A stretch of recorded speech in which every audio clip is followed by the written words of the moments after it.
থেকে আমি যে এনার্জিটা পাই আমার কাছে মনে হয় যে আমি হোল ইয়ারে এটা ক্যারি করি।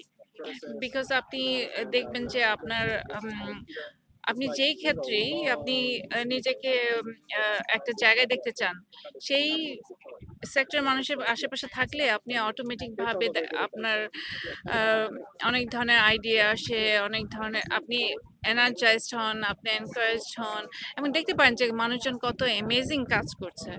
সো আপনার প্রসারতা বাড়ানোর জন্য কান ইজ পারফেক্ট, মানে আপনি যদি ফিল্ম ইন্ডাস্ট্রি কেউ হয়ে থাকেন আর কি। এবারে মূল কারণ অ্যাকচুয়ালি ছিল যে আমার কিছু কয়েকটা অ্যাপিয়ারেন্স ছিল রেড কার্পেটে। সো আমার অ্যাপিয়ারেন্স গুলো আহ, সেই কাজগুলো করা। আর মেইনলি এবার আমার কাজ এবার আসাই হয়েছে মূলত রেড কার্পেটের জন্য।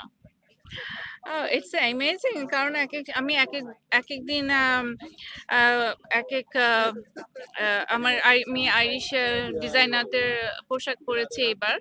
সো তাদের পোশাক উপস্থাপন করেছি অবশ্যই। আর সবচেয়ে মূল ব্যাপার হচ্ছে যে বিভিন্ন দেশের মুভি দেখেছি এবং অবশ্যই আহ, অন্যান্য দেশের মুভি দেখা, তাদের কালচার জানা, তাদের পারসেপশন জানা, তাদের স্টাইল জানা, এটা একটা অ্যামেজিং একটা অপরচুনিটি আমার জন্য।